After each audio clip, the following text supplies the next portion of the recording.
That's right. We are live. Hey, everybody. Happy Friday. Hey.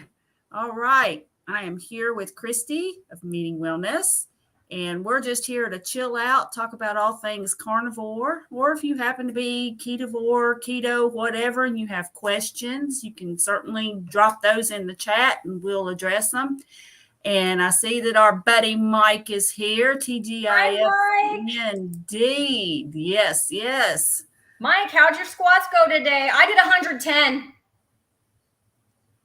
Not to be braggy, but I did 110, Mike. Wow. 127. Yeah. Up. Come on, Mike. How many Come on, Mike. Come on, Mike. He's just going to cheer me on. He's not going to say what he did. He just says, yay. 75 down, 25 to go. Well, this is the time because you're going to sit here watching our live stream. And then you can just bust out that last 25. Mm-hmm. A teacher at work is doing squats with me. And she didn't even tell me till like day 2 or 3. She was like, oh, yeah, I'm doing them. Oh, yep. Fantastic. I know. I'm like, okay, let's do it. Yeah, it's so much easier with a group and you have somebody to just commiserate with. And of course, it's great online, but it's really helpful if you have somebody in real life that you can talk to and share with. And if you have a challenge or something, you can talk to them about that. Or if you have a victory and you cheer each other on, it just really helps a lot. It helps a lot. I for sure, he did because he only did 50 and then he had 50 to make up. So we did 150. Oh, so you allow makeup squats, huh? Well, I gave him an exception. Makeup squats. So, well, that's like teachers with a makeup test, you know. Yes, see? If you can't take the test on the original day, then you can make the test up. And, that's right. And he did, and he made them up. So he is not behind on his numbers. That's good. Yeah, look at Bruce. Bruce is like, he's going to be the principal. And he's going to be like, no. Hi, Bruce. Nice to see you. Hey, Bruce. So, Bruce, are you doing squats? I'm doing squats. I do squats every day, but I don't count them. Oh, you just do them? I just do them like intermittently throughout the day. And I also do like planks a couple times a day and I just sort of fit the stuff in. Mm-hmm. I have not used my dumbbells yet, but partly it's not necessarily because I'm frustrated with them. Really, this has been a very hectic week work-wise for me. Yes. And it's just, I know excuses, right? And I feel discombobulated anyway because it gets daylight so late now, and I'm trying to also fit a walk in. Like I haven't walked like about the last couple mornings because it's just been dark, and it was misty like this morning. It was like misty rain. Yes. And so I've walked in the mist before, but I didn't want to walk in the dark and the mist. And so then I went out like a little bit at lunch and got a little bit of a walk in, but I didn't do the same length of time because I also wanted to eat. Right. You got to eat, especially important for you, my friend. You got to eat. Mm-hmm. Yeah. So I'm just a little bit out of kilter right now because, spring and summer were just perfect because I could get that early morning walk in. I'd go between 5:30 and 6 in the morning, and it was all quiet in the neighborhood. You could just see the sun come up and hear the birds, and there weren't very many people up moving around yet. And so it was very peaceful. Yeah. And even though I was walking at a brisk pace, I don't walk slow. I don't meander. I do walk fast, and I would usually get in like a couple of miles or so in the morning. Nice. And now I'm not getting in near that much. So I've just got to really figure out just how I'm going to fit it all in. And I tend to be a slug in the wintertime. It's not, now I used to really notice that it wasn't depression exactly, but it was just to the point where I didn't want to do much in the winter. And last year, I did a lot better with that. And I think part of that is due to the vitamin D supplementation that I had started. Well, I had been taking the 10,000 international units a day for about a year when last winter rolled around. I feel like I need to get on that, but I'm going to wait till I get my blood work back because I have vitamin D, but then it's like I have it, but I'm just bad at, I'm not in a routine. It's super sporadic. But my blood work, my appointment's October 12th. And so we'll see, I guess we'll find out if I should be supplementing or not. Better late than never. Better late than never. Better late than never. Right, Miss Judy. Welcome in. My philosophy. But yeah, my vitamin D25 level is actually at 120. And that's the first time I had ever had it measured. So I don't know what it was when I started supplementing. Yeah. I can tell you though that I have done better in the winter months since I had started supplementing with it. I'm kind of afraid. I think I'm going to go down to like one every other day. I just don't want to stop taking it because, like I said, it wasn't really a depression exactly. It wasn't that. It was just I didn't want to do much. Yeah, like it's dark and cold and you just want to hibernate. Exactly. Like our ancestors probably did that, to be truthful. They probably just did the bare minimum and then just snuggled up. Yeah, for real. For real. Well, so oh yeah, Mike, you brought up mist, and now Mike the weatherman has to talk about the weather. He's been so excited about this frost. He's like, it's gonna get cold. You guys, it was 100 degrees here today. Oh wow. It's supposed to cool off here too. I think they said it was supposed to get down into like the low 50s or something like that. Yeah. Well, I'm just glad the football game tonight doesn't start till 7 and it's not gonna be 100 degrees when I'm sitting out there. Woo!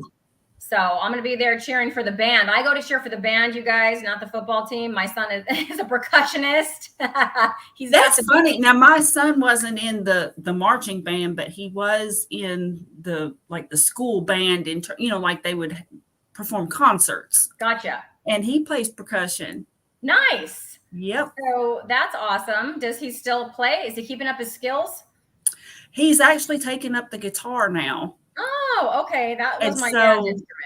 Whenever I go to a show, if he's not with me, I buy him guitar picks. Oh, that's cool. Like the bands will sell guitar picks. And so like I got him some from Kilmaine Saints, that Celtic metal band that I saw. And he thought that was really cool. He was like, oh, this is awesome. That's super cool. He's got this whole collection of guitar picks from various bands now. So yeah.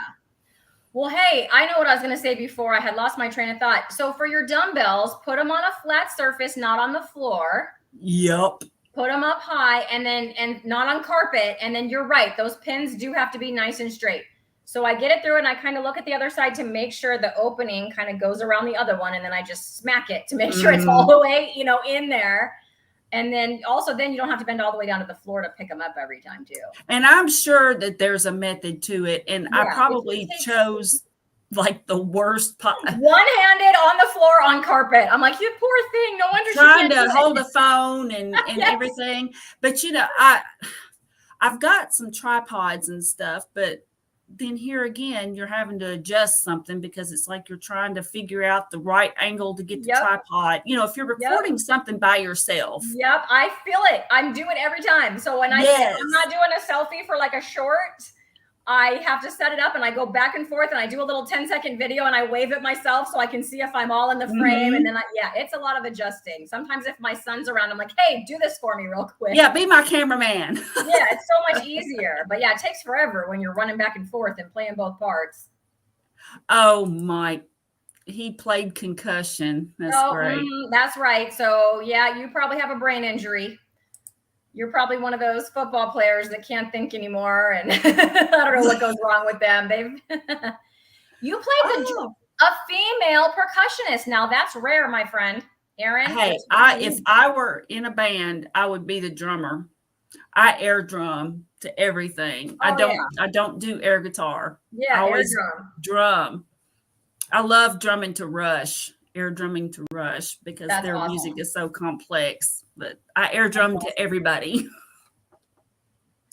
I sing along. I don't do. Oh, well, I do that too. I'm not. You sing and drum simultaneously. That's talent. Well, we don't. That's debatable. Oh my That goodness. is debatable. Yes, Mike played clarinet. Concussion might explain a lot. Might explain a You know lot. what? You know what, Mike? I want to hear if you're going to try those exogenous ketones or not. I want to know about that. Yes. You thought about it. So, Carrie, you heard him. You heard that interview last night. Wasn't that guy like amazing? You could see why I got him on. I was like, I heard him on Alia, and I was like, I have to get this guy. Because when I was watching him on Alia's channel, I could not look away. Like sometimes I'll play lives and I'm kind of doing other things, you know. But then this one, I was like, I was riveted by his story. And so, and that was a great interview, by the way. Oh, it was fantastic. You did a wonderful job. Thank you. I was very glad that I had watched Alia's interview because it really helped me to I knew what questions to ask because it wasn't just like, oh, this guy had a stroke. Like I pretty much knew the whole story, which helped me, move it along in the positive, get him to tell everything that I knew that he had in there. So I thank you for noticing because I sort of I had done my research on that one. So it feels good to know. You can tell you did a great job. Fantastic. Yeah. And notice when all the technical difficulties happened, I did not freak out. I was calm, right? Carrie Peart. Actually, I always, in the South, we want to say Peart, but it is really Peart. Neil Peart was Rush's drummer. Fabulous. They called him the professor. His technique and everything was just, pristine is about the only way you can describe Rush anyway. Their music, they are like almost like a 3-man orchestra. They were just it was miraculous the way that the sound that they could make and the things that they could do. And like Geddy Lee, for example, he played bass, but he also played keyboards, and they also used like foot pedals and stuff for sounds. And so all of them were multi-talented. And Neil Peart's drum kit had everything from cowbells to triangles to, little xylophone. I guess that's a xylophone. I mean, it just had all different types of things to make different sound effects. And when you listen to their music, it just gives it such a depth. I'm going to have to go listen to some after this, I think. Oh, listen to 2112. If you ever want to relax, put some headphones on and just lay in a dark place, comfortable, bed is fine, or a nice, easy chair, and listen to 2112. Okay.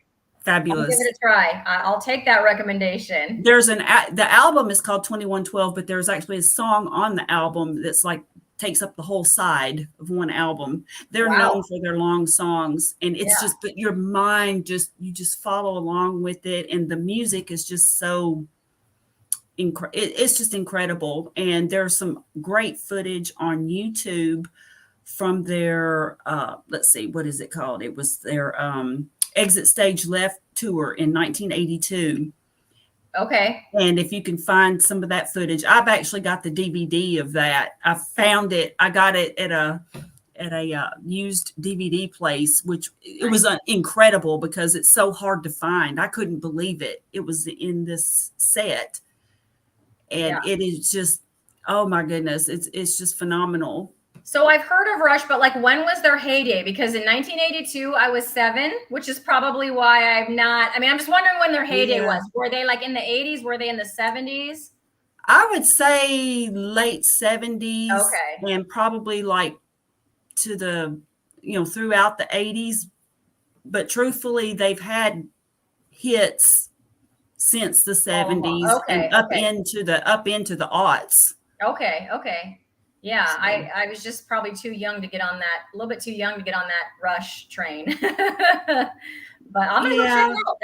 That sounds good. Yeah, my brother says that he thinks they're too technical.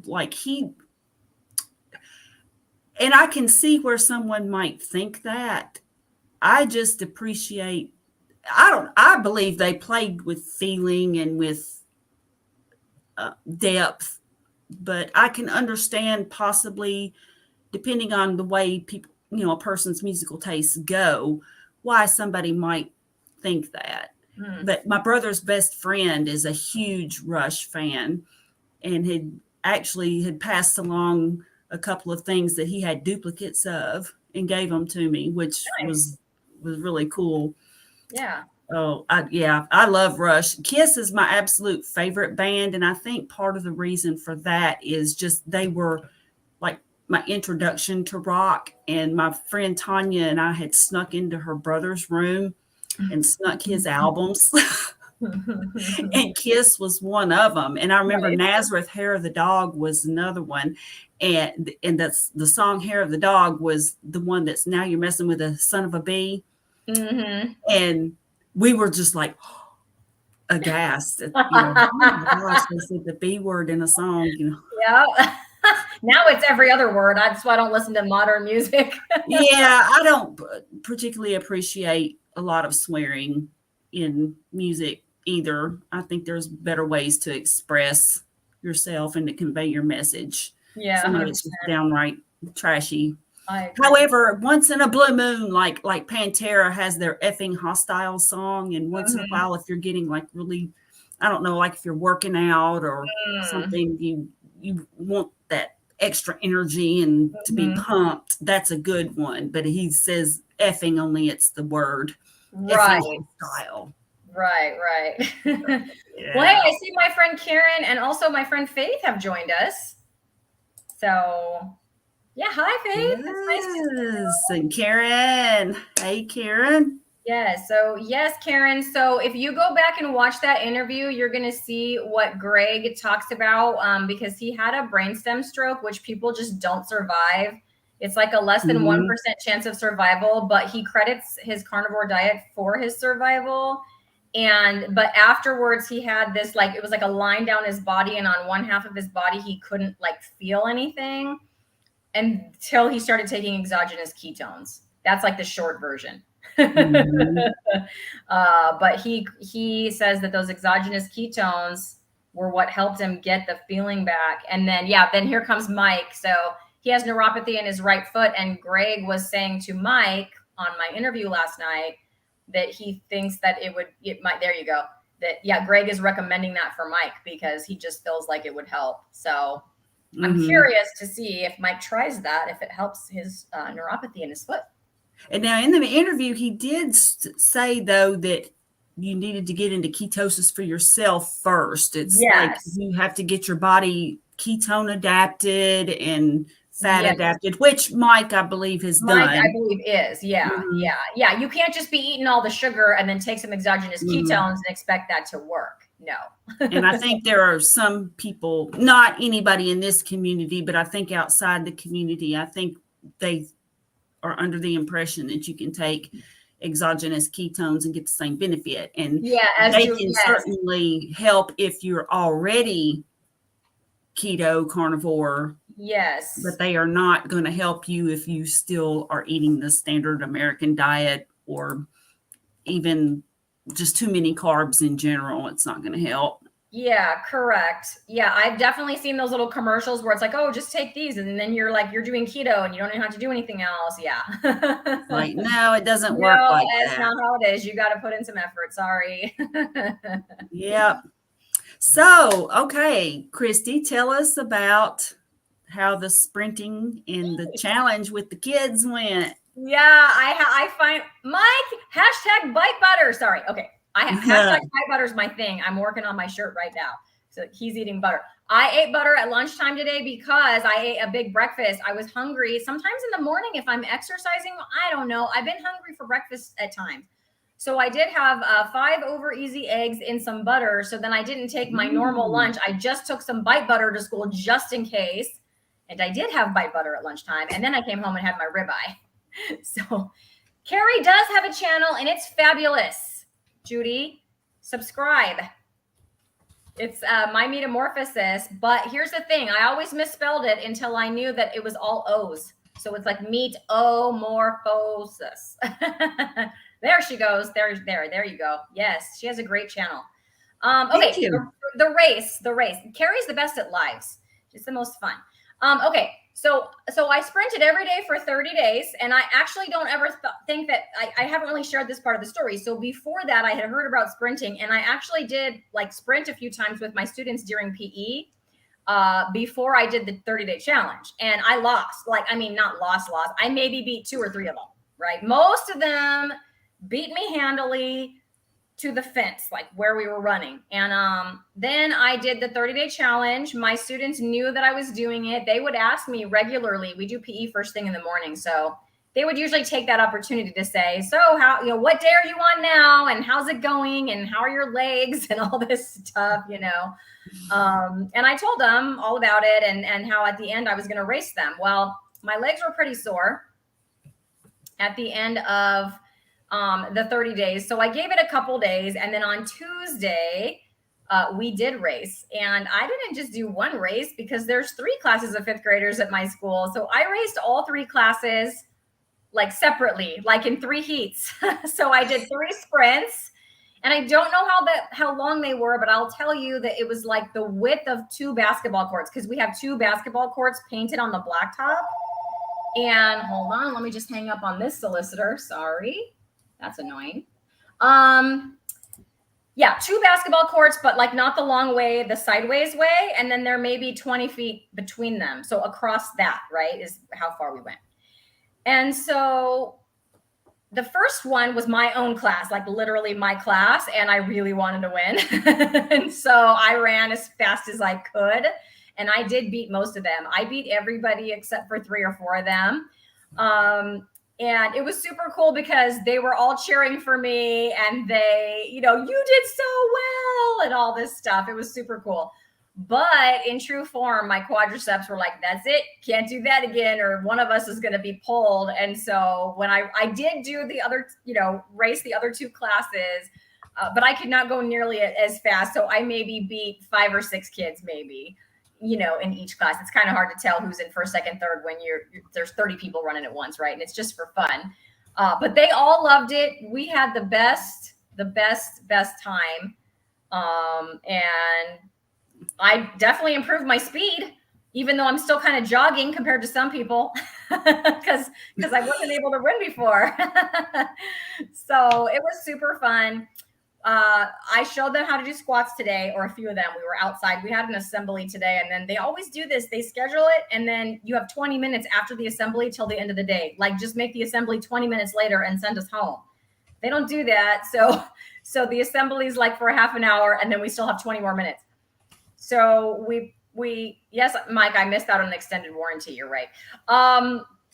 Anyway, we were outside for 20 minutes. So I was showing them how to do squats. Oh, so Carrie, if I put it in my comments, will she be able to see it? Okay. Yeah. Okay. So it is at, and then it's just, is it all one word? All one word. Morphosis. Carrie, if you can see that, did I spell that correctly? Okay. You did. Okay. So there you go. Miss Judy. You want to hear something really, really exciting? Yes. I got my 500th subscriber today. Oh, wonderful. What? 500. That is awesome. Yeah, I couldn't believe it. Now, listen, I've heard that. Now, my son, I knew he had a YouTube channel, and I had watched a couple of his videos, like when he first started it. He started it, I don't know, a while back. Let's just say that. I'm not sure exactly how long ago. And he actually, it was funny because he commented on my video about the burgers.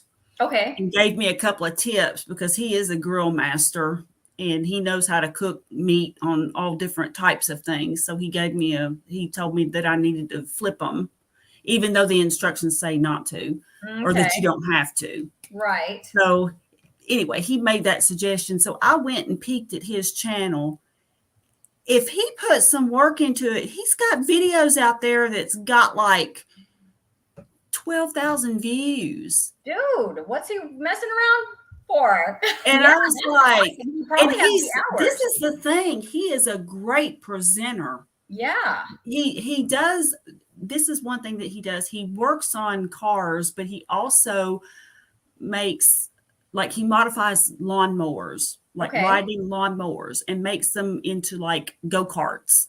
Fun. He and his best friend do that. together, and they live next door to each other. So they've each got acreage, and they live next door to each other, and they build these lawnmowers out. And so he will film like the modifications that he's making. Yes, that would get views. I can see why that would get views. And it's just, I was like, I had no idea that he was that good at, but at the same time, I do understand he's an engineer, and so he has to do all these presentations and meetings. Like he'll be on these calls to like China and stuff. So, and right before COVID, they actually were going to send him to China to do some stuff for work, to coordinate some things. So he does. I just see him as my little boy, though. I don't really see him as this grown man who makes these presentations. And so it was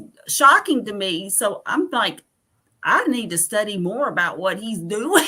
Now, here's the thing. He doesn't have that many subscribers, but his videos have a ton of views. But anyway, he was showing me, I went around the block across the street to tell you this.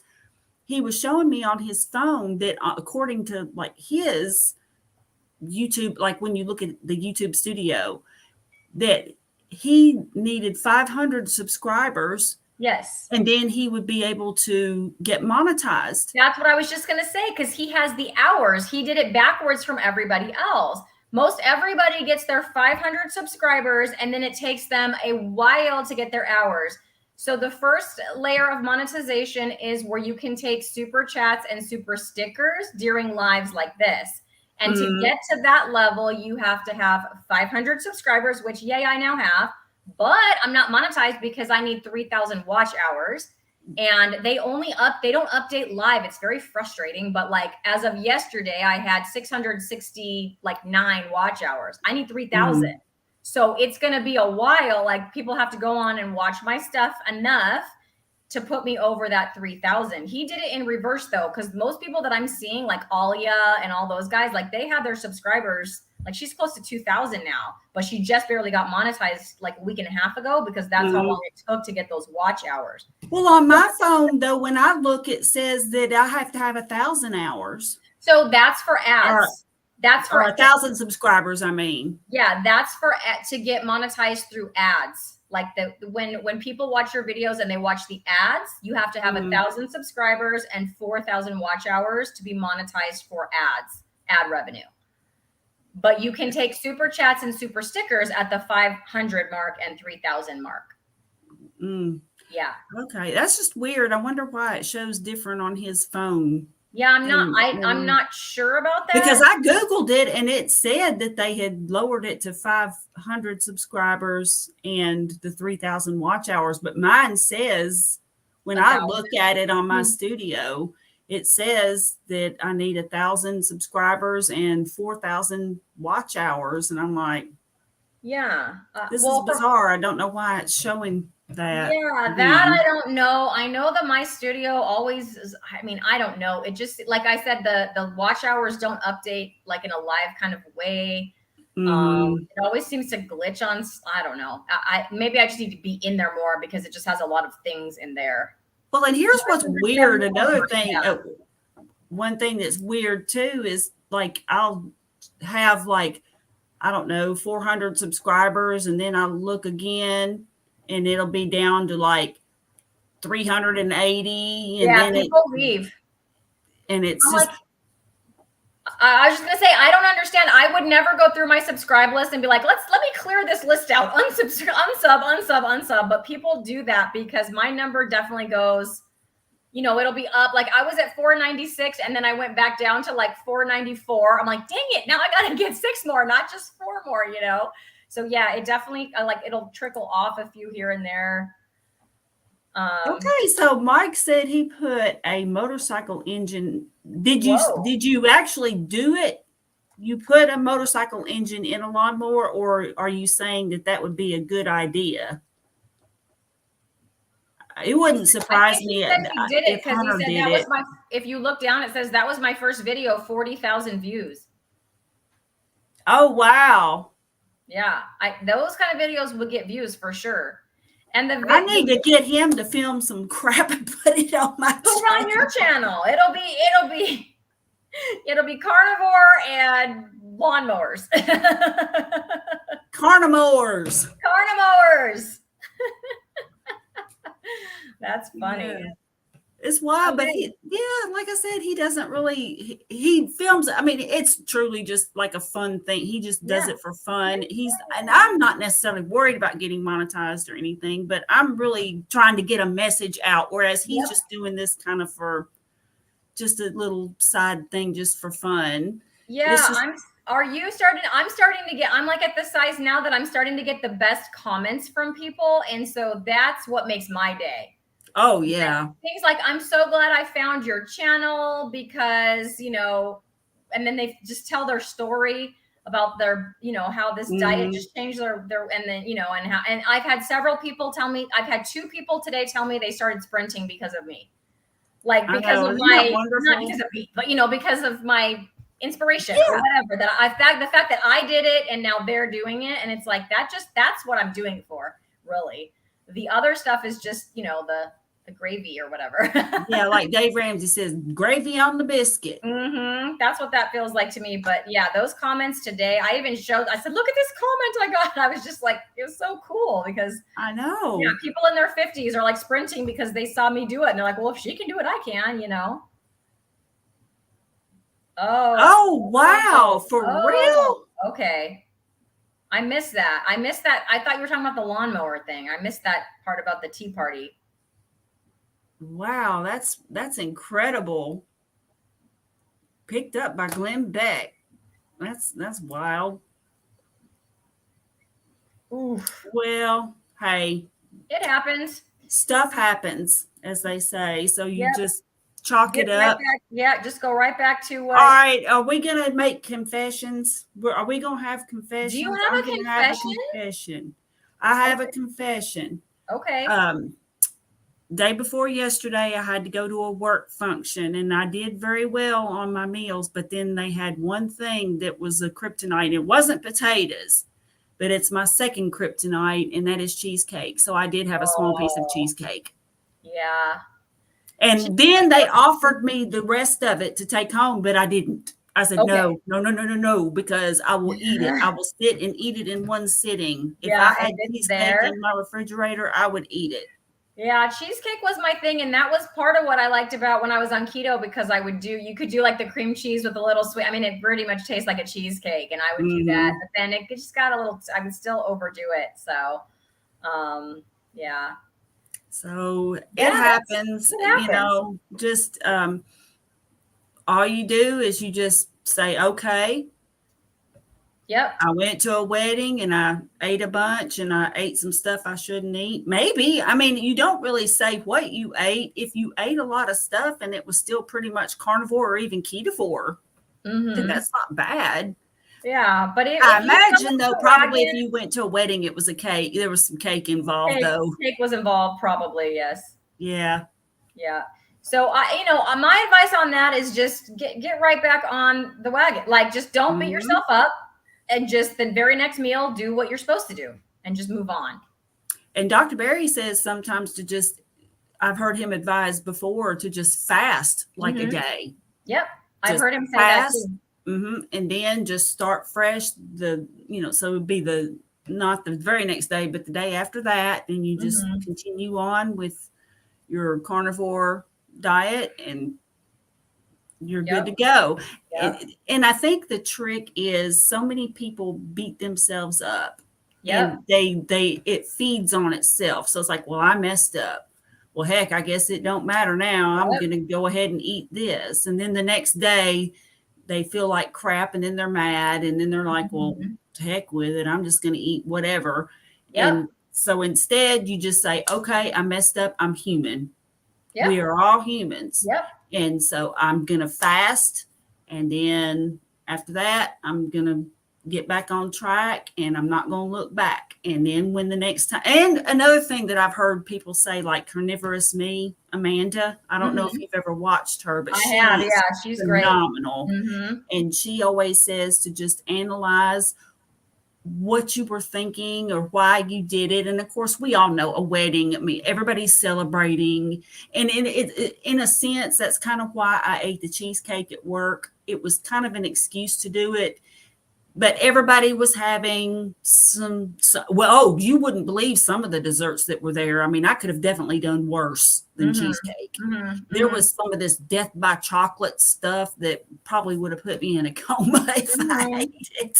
I know. I wonder what would happen to me now if I ate something like that. Like, it scares me to think about what would happen to me because I just haven't had sugar in so long, you know? Yeah, I know a few bites of cheesecake really don't hurt anybody. I just don't want to be in the habit of doing stuff like that.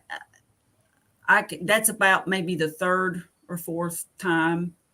I'm trying to think. I know on my birthday I had hash browns.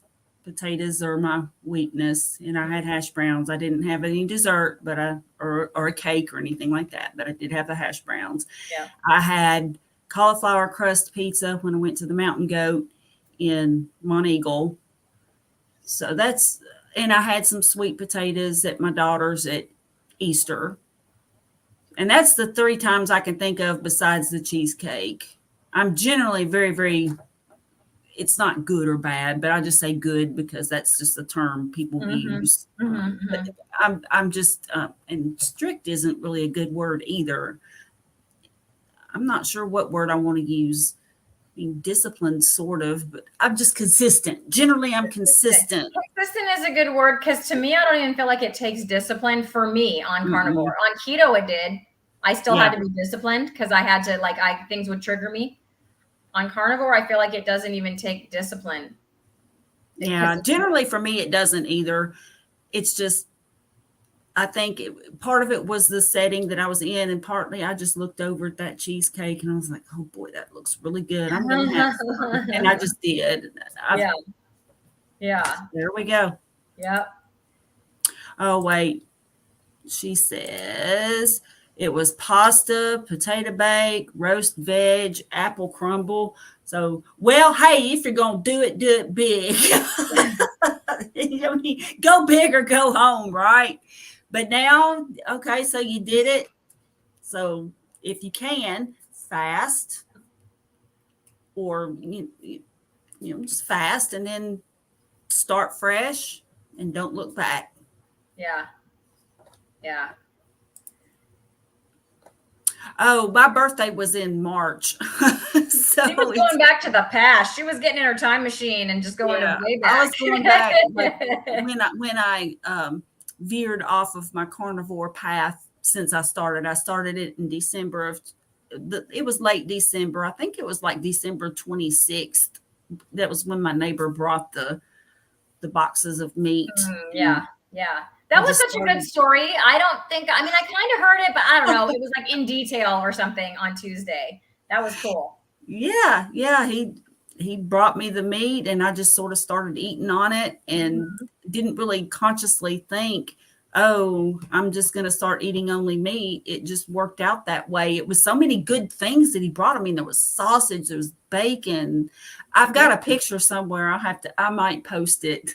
Put all these boxes in my refrigerator. I sent it to my daughter, a picture and said, look what Dennis brought me. Because he had brought me little things here and there, but all these, I was just like, wow, this is great. And I didn't even have enough room in my, freezer and everything for all of it. I had to give some of it to my daughter. That's how much there was. Wow. And I was very grateful to get it. So I was just eating on all of that and didn't really make a connection or have an identity for it until I just happened to stumble on some carnivore videos. It's funny how that worked. Yeah, isn't that funny? Yeah, that's what happened to me, Karen, because I just haven't had any sugar because I was heavy meat keto since February and I wasn't doing any sugar. I mean, some stevia and stuff, but no sugar for sure since February. And now it's October. So I really think that if I did that, I would get sick.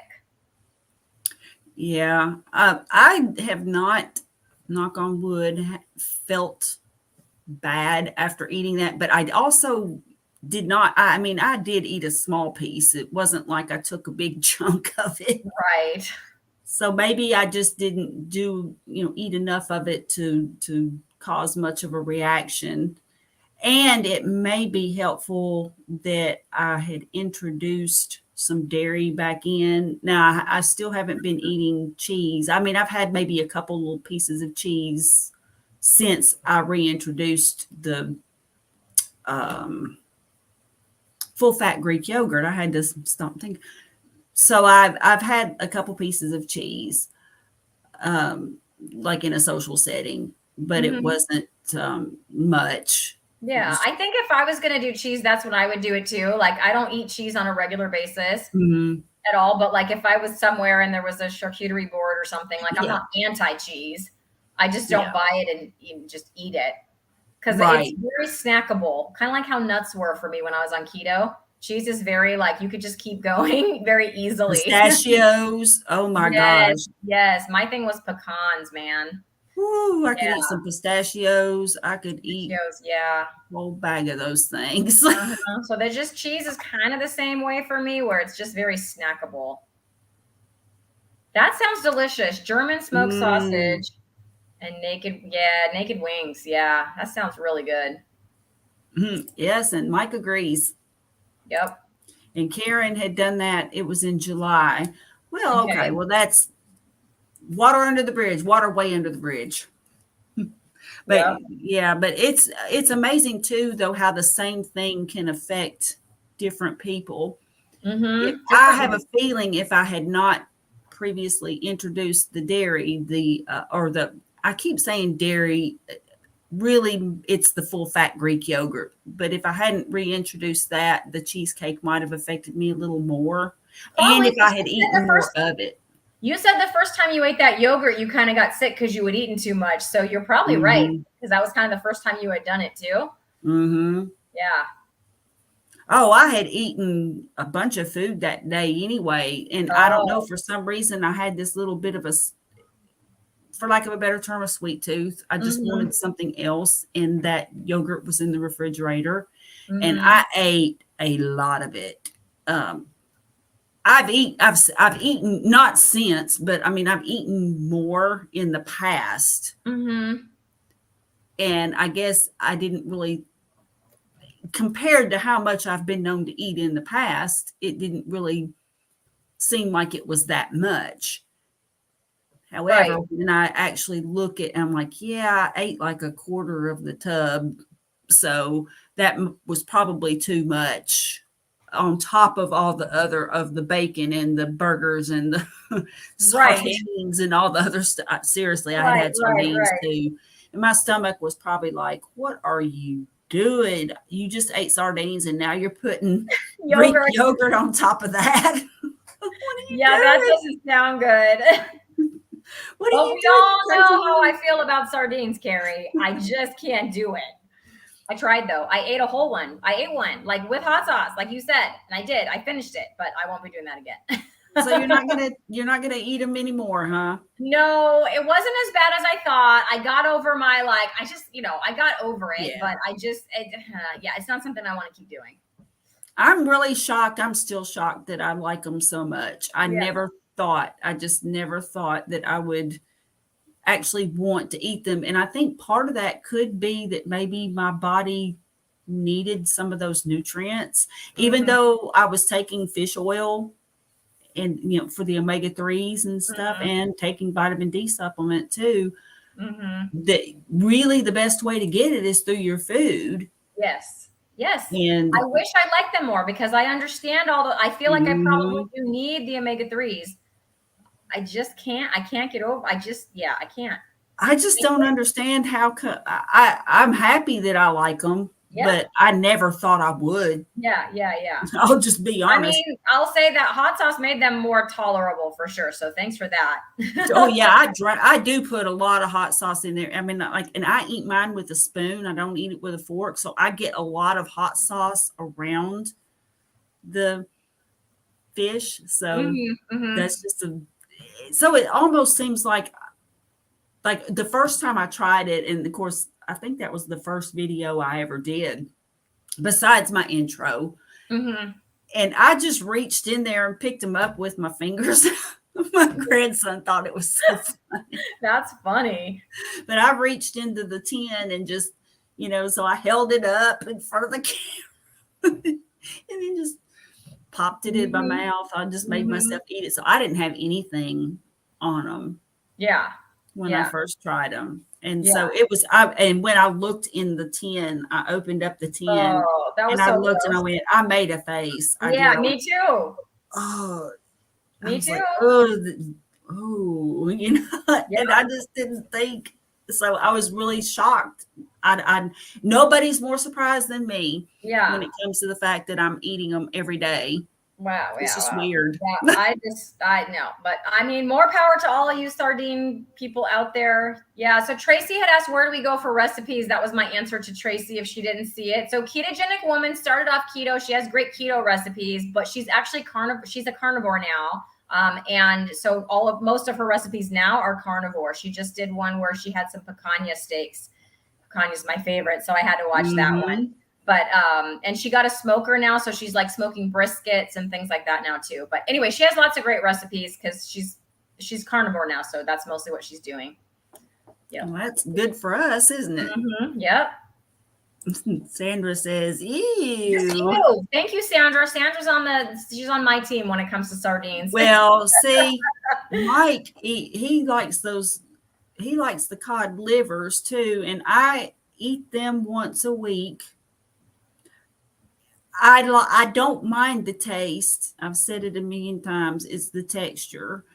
And you talk about drowning something in hot sauce. Boy, okay, you want to know what I ordered from Amazon? Okay, what? A giant jug of Frank's Red Hot sauce. Oh my gosh, that's amazing. And I refill bottles now because I've been going through so much hot sauce, especially with cod livers, because man, I'll just glug, glug, glug. I fill it up. Yeah. It makes them more palatable. Yeah. Well, so hot sauce makes everything better. When I get my cow, my half cow that I'm sharing with my brother and my mom, when I do that, I'm going to get some of the ground beef with a little bit of liver ground up into it. Like not all the ground beef, but a portion of the ground beef, and I'll make it like a 90-10 blend. That's what I'm going to ask. Yeah. Just so I can get that little bit of extra, vitamin and stuff in there. And you might want to try, have you ever tried liverwurst? I did try that. Yes. My mom gave me some and it was okay. I didn't hate it. I wrap it in bologna, like just a little wrap. Okay. Yeah. Eat it that way. Yeah.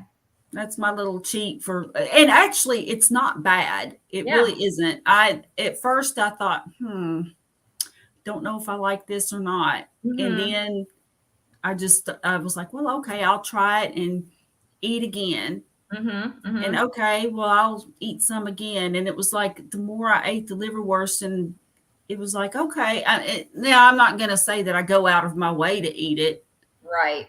But I do keep some I get about a quarter pound every other week and eat that. So just wrap it in bologna.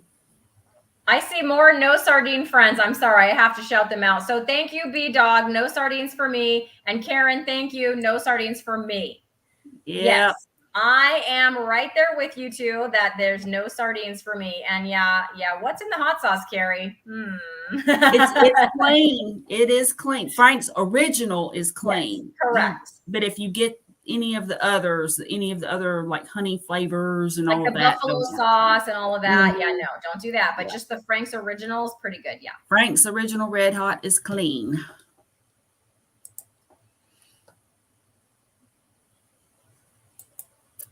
Anyway, fresh sardines are amazing. Nothing like canned. And I've never had fresh.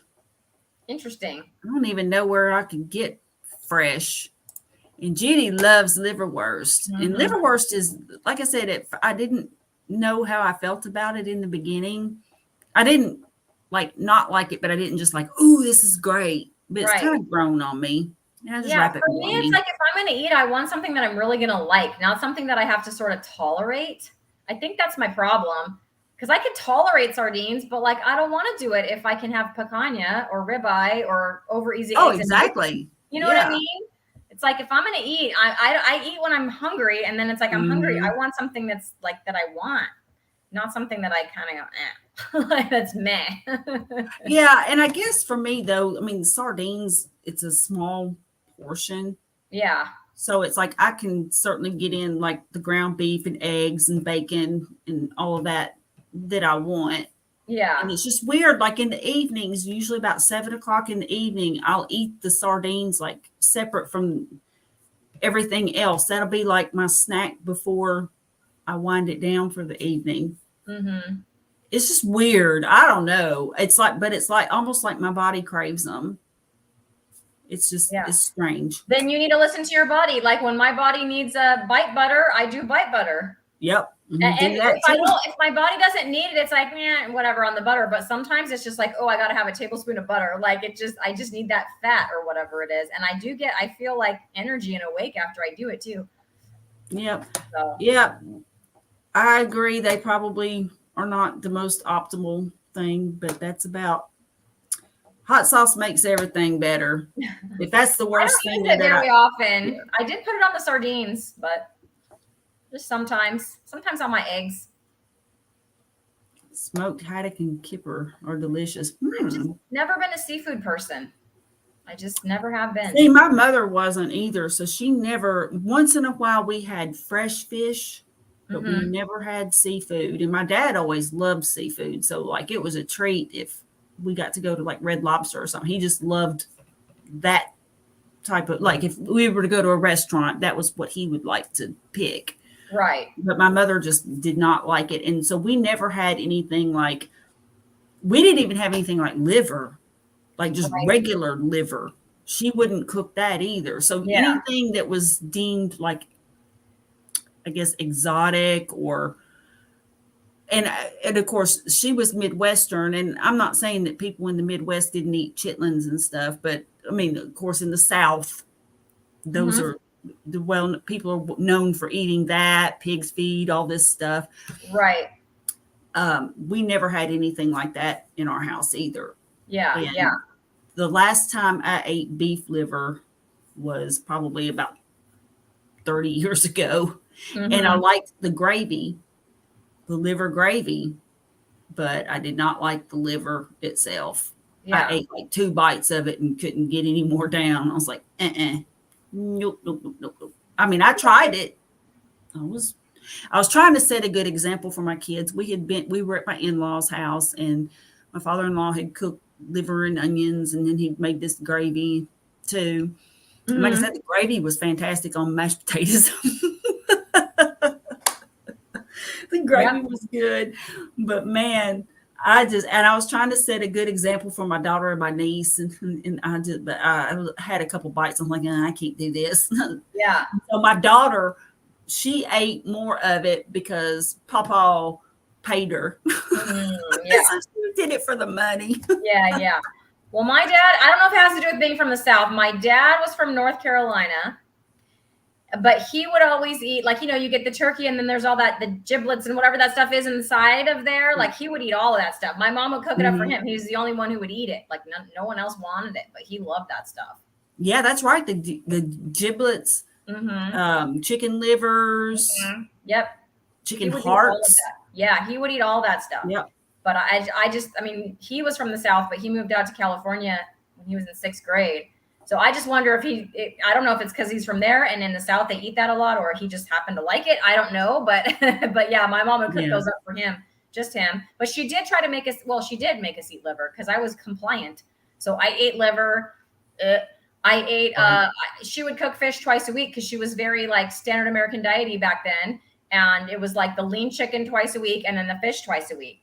I didn't mind the chicken. It wasn't. I mean, lean. It was dry, but yeah, the fish was boring. Did not like it, and she, I was, like I said, I was compliant, so I ate it twice a week, just hating it, and like gagging every other bite. So I think that's why even now I'm like, nope. Now that I'm an adult and I have control over my own dinner, it's not going to be fish. Exactly. Yeah, I like seafood. I don't eat it a lot, but I will eat it. Like once in a while, I'll get shrimp at the grocery store. Just treat myself to some shrimp and just get a thing of it, like a little one of the smaller party trays, and just sit and eat a whole thing of shrimp. Matter of fact, that sounds good. I might get me one of those tomorrow.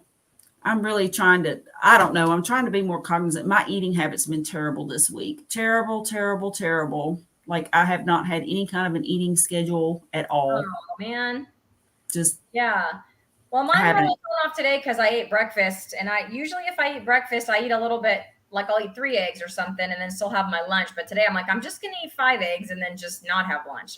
So that was just way different than what I normally do. So usually my eating window is small, right? It's like I eat lunch, like a smaller lunch, and then a big dinner, like dinner at like 3:30. So all my eating is within like 3 or 4 hours. But today it was really like, almost 12 hours apart. Not maybe like 10 hours apart. So that's very unusual. So I'm feeling like a little, like, I'm just wondering if that's going to do anything to me because I'm not used to eating like that. I'm used to having it kind of close together and then a big, 20-hour kind of intermittent fasting window. But I was hungry this morning, so I listened and I ate. You ate when you wanted. And I think that's the key is sometimes your body just knows when you need more. I think my body, though, my body doesn't exactly like it will tell me, and then if I ignore it, it just goes away. Like my body will say, okay, you're hungry, you need to eat. Well, I can't eat right now because I'm working on this. Okay, and then my body will just be like, all right. And some people might think that that's a good thing, but I don't think it's good to not eat consistently. I don't know. I've just always had strange eating habits. Always. Yeah. Ever since I was like a little kid. Right. I would eat every other day. I would eat a lot one day and then the next day nothing. Yeah, I never had that. I've just always, now it's easy for me to go the 20 hours normally. Like I'd say 90% of the time. But then some days, I don't know if it's like the extra. Oh, hi, Rhonda. I don't know if it's the extra, the extra squats and stuff that I'm doing in addition to the sprints or what it is. But yeah, I've seemed to want breakfast more lately. I've never had a giblet or a giblet or however you say it. Yeah, my mom always called them giblets. I don't know what they're really called. That must be a giblet. Then we'll go with that. Giblet. I don't know. I love Rhonda. She's so awesome. Yuck. I agree with you, Mike. Yuck. Yeah. I had to eat that. I would drown it in ranch dressing.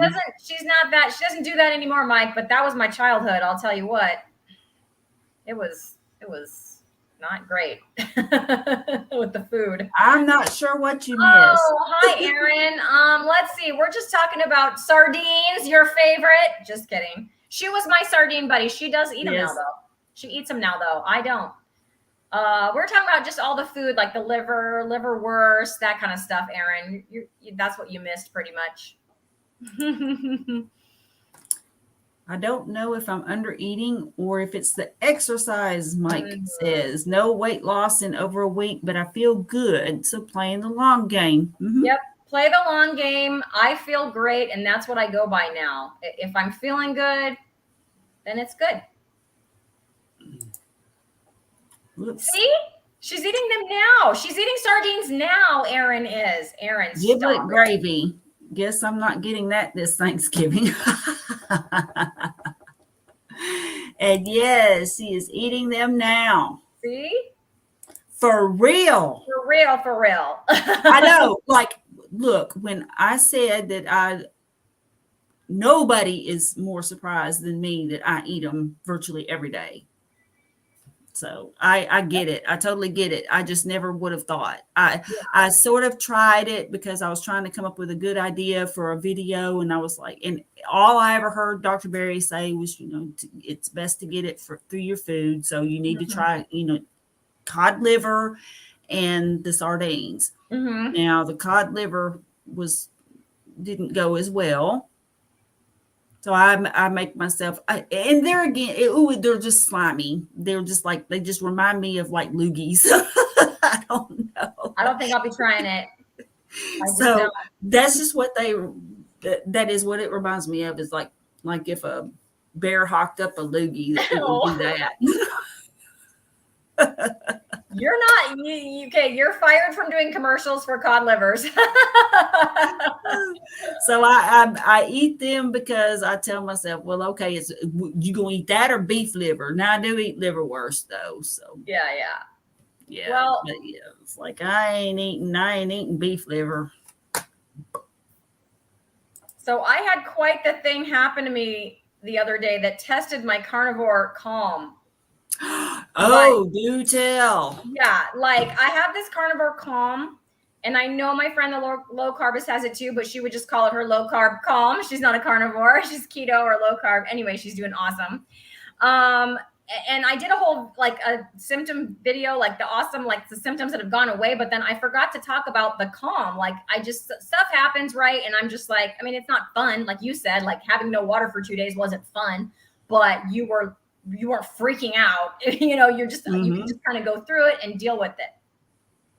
So this is a teacher story. So this happens to teachers all the time. And I know it isn't just California teachers. So if anybody knows a teacher, doesn't matter what state you're in, this is how they do us all the time.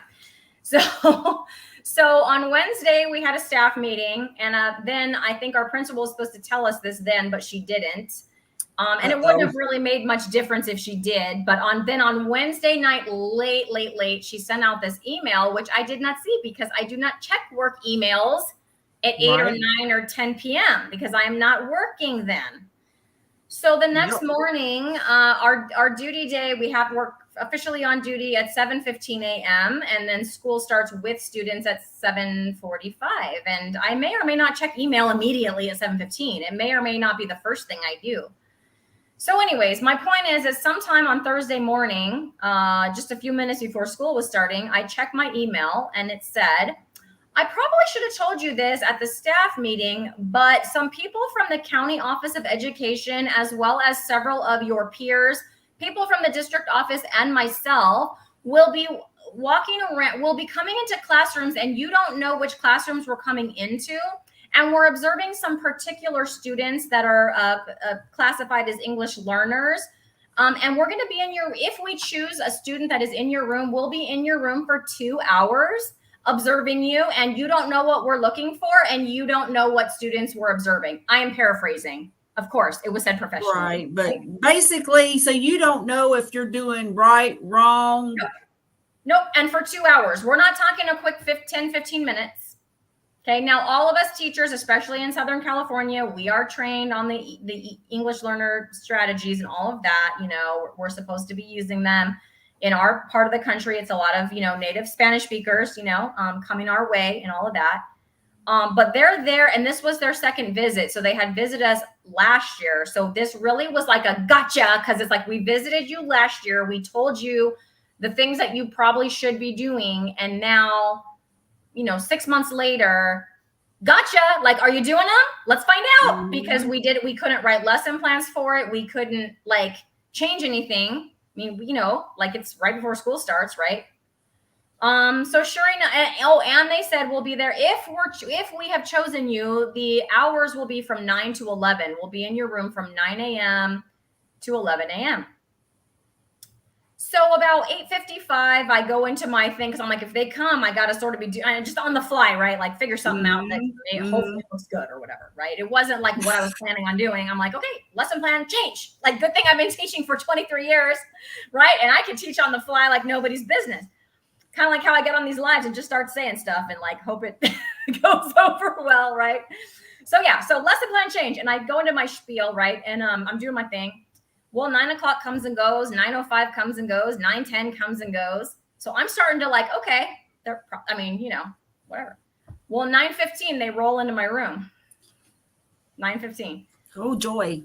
Right. So here I am. And then here's the thing, because I team teach, I don't keep the same students all day. So not only had they chosen my room, they had chosen my partner's room as well, which means I had them in my room until it was time for us to switch students. And then I had different people in my room. observing different children. It didn't faze me. Like, I didn't feel stressed. I was just like, hey, what's up? Hey, kids, we have visitors. Here they are. Here's what we're doing. Let's do it. Like, I didn't freak out. I mean, it's annoying, right? I feel like that's rude. I feel like what they did was rude and unprofessional, in my opinion. Right, it is. I agree with you. However, I was not freaking out.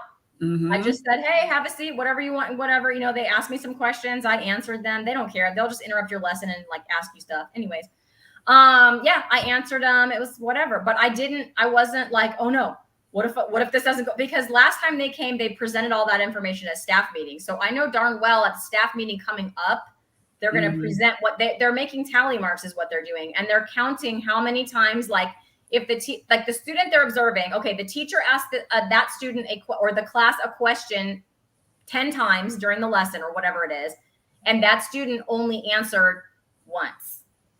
And if that student only answers once, I'm in trouble because I did not inspire them to answer more than once. So that's kind of out of town, really? No, I'm serious. That's what they did the last time anyway. So they observed and they were looking for 6 things. And one of them was that, like, the teacher gave this, because you're supposed to let them talk to each other, like oral language, you know? So they're like, this teacher gave this many opportunities for them to talk to their peers, but the student we were observing, like, this teacher gave them 5 opportunities. The student we were observing only talked to their peers twice. And so that's bad teacher. Yeah. In front of the whole staff. Yeah. So that's coming. That's coming. And I don't know if I did good or bad. I don't know. They don't debrief you, nothing. They just come. They stay there 2 hours and they leave. Like you said, gotcha. Basically. Yeah. Gotcha. And you know very well that whatever, you know, come what may, right? Whenever the next staff meeting is, it was me, it was my partner teacher, and I don't know who else. I don't know how many students school-wide were chosen to be observed for those 2 hours. But at the next staff meeting, they'll be presenting that. And then the teachers who supposedly didn't do a good job because that student didn't talk that day will be called out in front of everybody. But whatever. Like, anyway. You know what? It's terrible because you feel like, or at least I can imagine that you would feel, and I have heard similar things from my daughter-in-law. I told you it's not just California. It's not just my school district. It's like education nationwide. This is how it is all the time. Stuff like this all the time. But it's like you feel like no matter what you do, it's not good enough or it's not right. So it's you almost would. It would be easy to develop the attitude of, well, F it. Yeah, right. You know, and a lot of teachers do and whatever, but I'm not saying it was that attitude for me. It's just like I did. No. Because this has happened year in and year out for 23 years. I know how I used to react to these situations, and it wasn't pretty. Like, it was all on the inside, right? On the outside, I'm like keeping it together, but on the inside, I was a mess because it's stressful. I think anyone could agree that that's like a stressful thing to have happen to you. But I was just like, hey, okay, whatever. I know I'm a good teacher. I'm just going to do what I do, and whatever happens. And I don't control what little marks they're putting on their paper. So I can only control what I say and do. I don't even control my students, even though they think I should, apparently, because if they're not answering, that's my fault, you know, but it's like, whatever. That's it didn't throw me at all. They were there. And actually, believe it or not, what could be more nerve-wracking in the past for me was to have my own fellow teachers from my site, because I have to see them every day, and you feel like they're kind of judging you because they're at your site with you. They see you every day, and now they're in their room. Like, you're not watching them. You're not seeing how they teach, but they're seeing how you teach. And, you know, they're making judgments about that. So that was what really used to get me. But this time I was like, hey, welcome, you know, whatever. You know, she sat there, my fellow, you know, I had the principal was one. I had the principal. I had a fellow teacher from my site. I had another fellow teacher from my site. And I had a teacher from another site. That's who came in my room. Wow. So the guy from the county office didn't come to my room. He was in my partner teacher's room. So anyway, but it was pretty cool, actually. It was cool to just kind of sail through that and just be like I wasn't stressed out. I wasn't freaking out. I'm really not worried about what they're going to say. I just know I did the best I could, and that's enough for me, and I'm fine. Like, I'm totally fine. And it would not have been like that before. So carnivore calm. Yes. It's awesome. It is funny because I'll think back after a work day and I'll think, you know, and I generally like my job a lot. that's not to say that it's 100% hunky-dory all the time. And there are certain things that I have to do that I like less than others. I love developing reports and the data analysis. That part is my favorite part of my job. However, sometimes we get data requests that you basically have to pull out of your you know what. Yep. And before I would get nervous about it. And now I'm just like, hey, I'm doing the best I can do. It's funny. It's not that you don't care, because I do care. I care. And I know you care deeply about your performance and about the kids and everything. You do want to do a good job. You want a good reputation. You want respect with your peers. And it's the same for me. It's just that you put it in perspective, like in the grand scheme of things, like in 10 years, is this going to matter? No. And keep in mind, this was in the middle of parent-teacher conferences. Progress reports were due. We had a district assessment that they told us we had till the end of October. You have till Halloween to give this assessment. And then just 2 days ago, they said, just kidding, you need to have it done by the 11th of October. And I haven't given it yet because they just told us that 2 days ago, and I have to do that. So it's like all of these things. And then now it's like, oh, and by the way, we're visiting your room for 2 hours randomly to come and, pick on you. Okay. Yeah. That stuff would have really set me right over the edge before. And I'm cracking up because Mike said, I find when talking to someone who doesn't speak English, all you need to do is talk louder. And then Bruce said, Mike, and slower too. Yeah. Yeah, they teach us a few more strategies than that with those students trying to learn English. Oh my goodness. But I just wanted to share that because I just couldn't, I hope that came across, well, but it was just pretty amazing to me in my own head because it wasn't like, okay, don't freak out. I wasn't telling myself, don't freak out. I just wasn't freaking out. It was so cool. It's just you reason through and you just deal with it. It's just, it's so, there's more focus and it's more measured. You just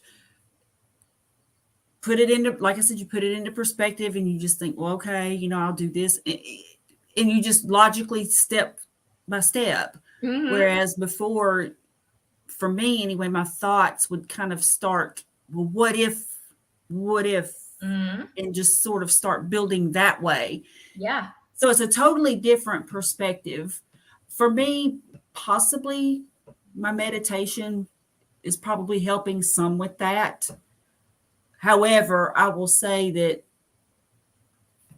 the carnivore is just having that, I don't know, ever since I've started carnivore, I've noticed just an overall calm just all the time.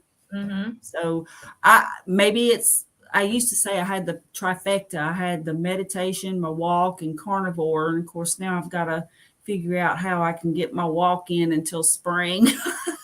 Because it was just it was serving its purpose well in the spring and in the summer and even early September. And then just it seemed like out of nowhere, suddenly the earth tilted and it was just getting daylight a lot later.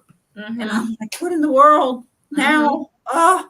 Yeah, I know that because when I was doing my sprint challenge, it happened. When I first was sprinting at 6 a.m., it was plenty light outside. And now it's pitch black at 6 a.m. still. It just seemed like it happened suddenly. Yeah, it was. I know it's gradual. I know, but it really did feel like it was over a few days because I was out there every single morning, and it was like, wow, it's dark now. It really just seemed to happen quickly. I agree with you. Yeah, it's gradual, but it didn't feel that way. No, it did not. It just seemed like I woke up one day and I'm like, oh crap, it's still dark. Oh yeah. Yes, Rhonda. So that sardine challenge that Dr. Boz was talking about, that's what inspired me to buy the initial can of sardines, because yes, she was quite inspiring with the whole sardines are good for you thing. And I love Dr. Boz. She's great. But so I did buy a can of sardines and then I didn't eat them until the other day. But good for you that you did a 3-day sardine challenge. And so if you did it for 3 days, then you must have not hated them. Or maybe you did choke them down. I don't know. But yeah, ketosis. Yeah, that's what I heard. It really puts you into a deep ketosis if you do that. Yep. The what if. Oh, what if, man. I had a bad case of the what ifs. What if everything before carnivore. Yeah. all the time, overthinking, ruminating over all kinds of stuff. Yep, it was terrible, and I didn't realize how terrible it was till it was gone. Yeah, A jump rope. You know, one thing I do have, and I'm going to have to go out to the storage building and dig it out. You all may not know, but I love to hula hoop. I love to hula hoop too, because we have those at school, and I'll go hula hoop with the kids. Yes, I love it. And I've got a weighted hula hoop that I got back, oh gosh, I guess it was like 10 years or so ago when I was going to Curves. A coworker and I went to Curves for a while together before they closed down the location that was closest to me. And oh yeah, they transferred our membership, but it was to one that was way out of the way. So after that membership ran out, then I never joined again. But I had gotten one of those weighted hula hoops. Yeah. But back, oh gosh, I guess it was maybe 2002 or 2003. I went to a work conference and they had a hula hoop contest and I won that sucker. And I love the hula hoop. I've always liked it. And so I may just, and I just now thought of that. I may just go out there. I'm going to. I know where it is. And I don't think I have to move a crap ton of stuff to get to it. But I know where that hula hoop is. And now I've got some space in here because this room used to have a bed in it. I really didn't have like an open space unless I went outside to hula hoop. I have open space in my office here. I could hula hoop. Erin says we need to do a live hula hoop challenge. Yes. Get like 10 people on. How many people can you have on StreamYard at once? I think I can have 10. I think I can too. I think that we get 10 people on that want to hula hoop and then like see and get like knocked out, like kick them off when they lose. Oh yeah. A moderator who could kick them off. That would be fun. I know. I love to hula hoop now, and I haven't done it in a while, but every time that I've gone back to it, it hasn't been an adjustment to do it. Yeah. It's just, and it's fun. I love it. I could hula hoop all day long. So Mike, thank you for triggering that memory there. I think I have a question about your weighted hula hoop. 2 questions about your weighted hula hoop. Firstly, how weighted is it? Like how heavy is it? And secondly, when you use it, were your like abs sore? They do get a little bit sore initially from using it. If I remember correctly, I think it's 3 pounds. But I'm not 100% sure. I would have to look on it to be honest. But it's something. It's not like real heavy, but there is some weight to it. How would it stay up? Like if it was that heavy, you couldn't keep it going. Yeah, but it's not like the plastic tube. In other words, it's made out of rubber and it's very solid, substantial. Yeah, that would be that might be a fun challenge for like a month coming up here in the future. I know Mike won't do that one with me. I bet Carrie would do it with me. I'll do it. I'll hula hoop. That won't take much to get me to do that at all. That's something that, and wow, Mike, you win the award. Okay, Carrie. I'm not sure what the award is. I'll come up with something. Gravity has increased a lot since I was a kid. Yeah, Mike, gravity's a 2-way street. That's probably because your mass went up, buddy. I hate to tell you that. You're pulling on the earth and the earth is pulling on you. Said the science teacher. I'm teasing you, Mike. The inventor is rich. Yeah, for sure. Of that weighted one, I'm sure. That's what I was teasing Mike about. Yeah. Centrifugal force. Yes, that's another one. Yep. So if I get a weighted hula hoop, should I get a weighted one? And then we could do a hula hoop challenge in November. Like I'm game, but I will have to purchase it. So like I want a commitment if. Yeah, I'll do it. Cool. I'll dig mine out. Okay. And honestly, you could probably just order one from somewhere now. I mean, when I got this one, I bought it at the Curves place. Right. Oh, I know for sure. If I go on Amazon, there's going to be 87 weighted hula hoops. I know that's not a problem. Yeah. So I'm sure. Anybody else, Erin, you want to join us? Anybody else want to do hula hoop with us? We're going to do it. November. Matter of fact, I'm going to go dig that sucker out and I'm going to just start hula hooping. Dang it. You're going to have a head start. You're going to be hula hooping circles around me. I don't know what it is about awesome. hula hooping. It just makes me fun.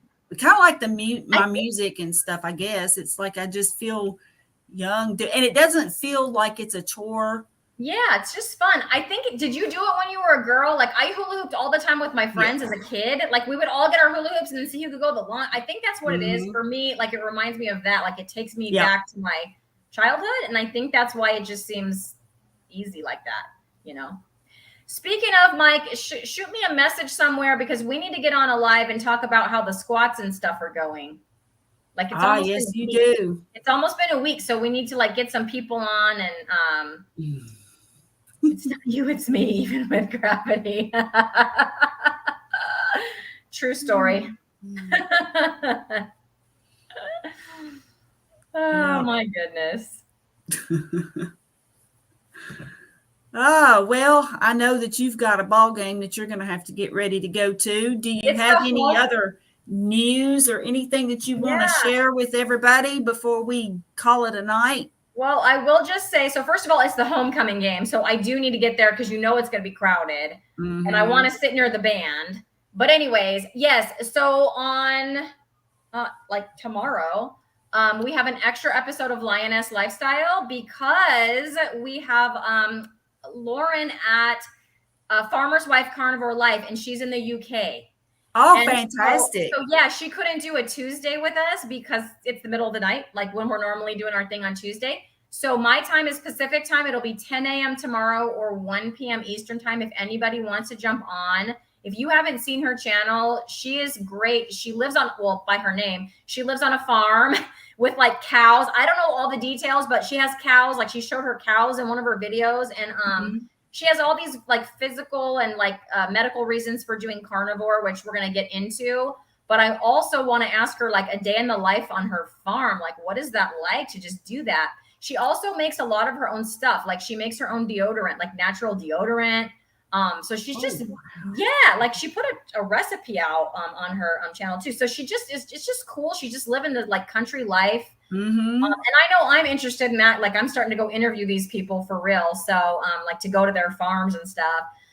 So I'm just excited to have her. So if anybody's around tomorrow, like I said, it's like normally our Lioness thing is on Tuesday, but I just wanted to shout that out because it's not, you know, our normal regularly scheduled program. Tomorrow, 10 a.m. or 1 p.m. if you're Eastern. Cool. Okay. Yeah. I'll be doing an interview. It's not going to be live though. It's going to be recorded from 9 to 10. So I'll pop in when I'm done with that because I would like to see that. Well, but that's 10 your time. It should be like noon. So it'll be like noon. Oh yeah, I'll be done. Yes, awesome. And then when you get that interview up, I'll be sure to go check it out. Who are you interviewing? Aaliyah. Oh, I love her.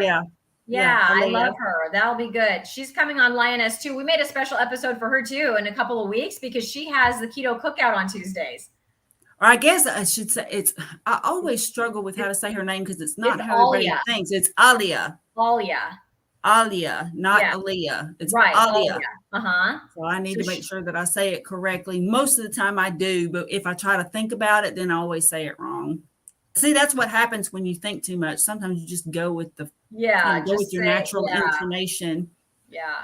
So, there you go. Mike put a pronunciation guide for you. All like the word all. Yeah.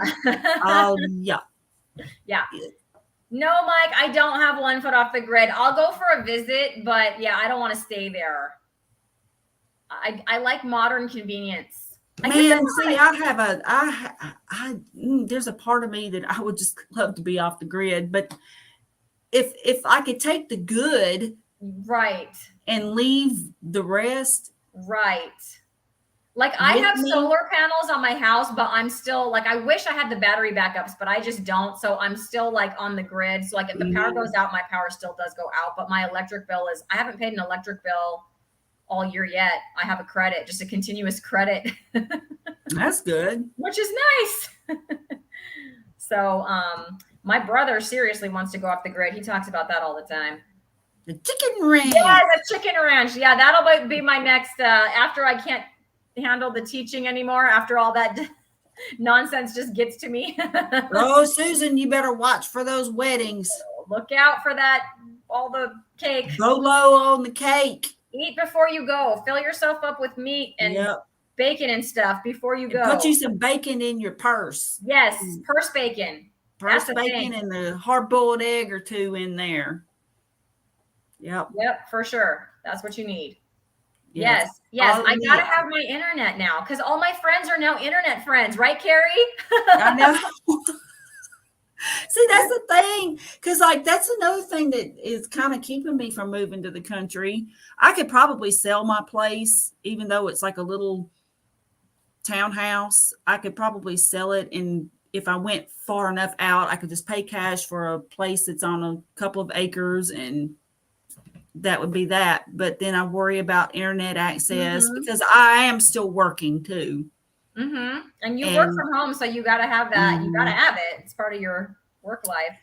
Yeah, and I'm not sure. Now, I do have a work phone that has a hotspot, so I can use that. It's just that But is your internet fast enough when you do that? Because I can use a hotspot, but it's a hot mess. Like, it's slow.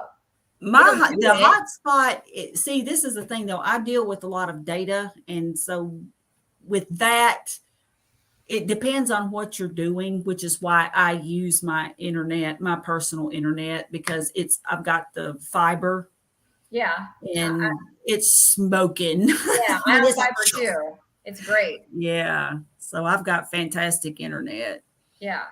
But I just know if I have to switch to a hotspot because the internet goes out or something, I mean, it'll do it, but everything takes forever to load. I can't do anything that would be strenuous. I can do some basic things. Okay. And I can write some queries and things, but like if I run something, I would just have to be very careful about parameters that I use, because if you run too much data, it'll just go. Yep. Done. Yep. It'll choke. Totally. Yeah. That's how mine is too.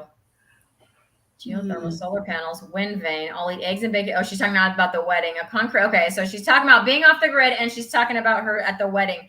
Yeah, tummy control. I get that. Like, just put on your Spanx or whatever, and you won't want to eat. Yep. That is true. That is so Sorry, true. Mike. That's a little girl talk. Sorry. And 0 cell service. Yikes. So he says he has marginal internet speeds. He's in a rural setting. Yeah, Mike's like, Spanx? What? Yeah, I told you. Girl talk, Mike. I'm sorry. I had to do it. I had to give Susan Spanx are like a torture device, man. Seriously. But if you're wearing them, you're not going to want to eat the cake or the cookies or anything. You'll be too sucked in. Yeah, and you sure won't have any pooch or anything, because, I mean, it holds you in. Yep. And good job, Susan, resisting the cake, brownies, and cookies at a meeting. Oh, yeah.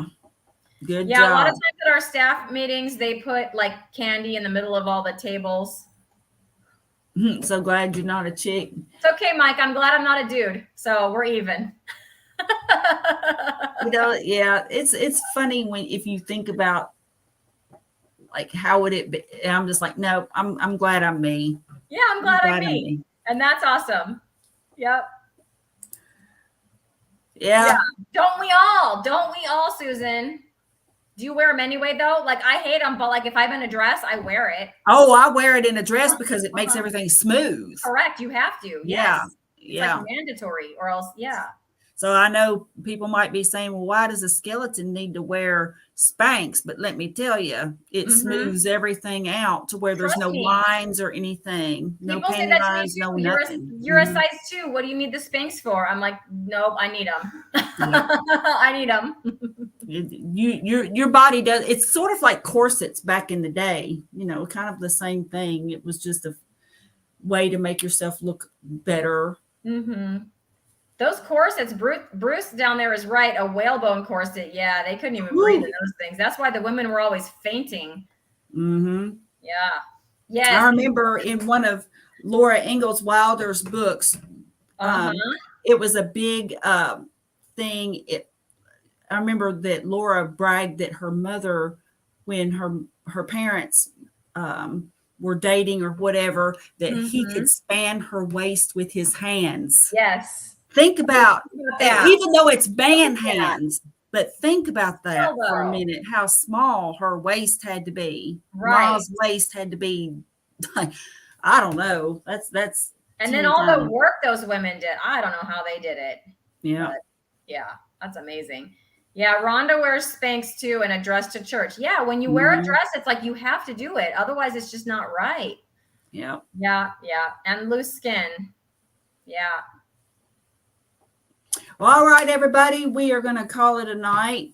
Of course, I should have done the whole sales pitch earlier, but like, share, subscribe, all that good fun stuff. I will also put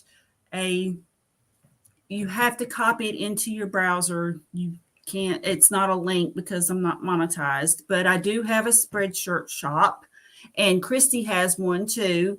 Mine's on my community tab. There's a link there. Yeah. Yes. And I have a link in my community tab as well. And I'll also, just for convenience in the video, I don't think I remembered to put it in before I scheduled this one, but I will put it out there. But anyway, if you want to just take a look, there it's kind of like rock concert style t-shirts from my Metamorphosis. There's a couple of different ones. And then there's also the one that's meat and metal equals bliss. This is the way. So you can check that out. And then Cristie's got a lot of cool shirts. I was going to change it, and then I didn't have time, but I was going to wear my It's Time for a Steakover. I like puns. So It's Time for a Steakover, you guys. That's my favorite. Right. Shirt. So that's take over the world. Take over the world. Yeah. So I've got a couple kind of like that. So I like them, and they're cute. Like they're feminine cuts, and also for men too. But it's not just all the girls say, oh, that's so cute, because it's like a good cut for a girl. But yes, there's also men's shirts as well. So yep. All right. All right. Good night, everybody. Good night, everybody. Yes, hello and goodbye. I'm sorry. And I'm sorry Christopher came on too and said hi, ladies. And I'm sorry you missed most of it, Chris, but go watch the replay. We had fun. we talked about bunnies a lot. So all right. You all take care and have a great weekend. We'll see you soon. Bye, everybody.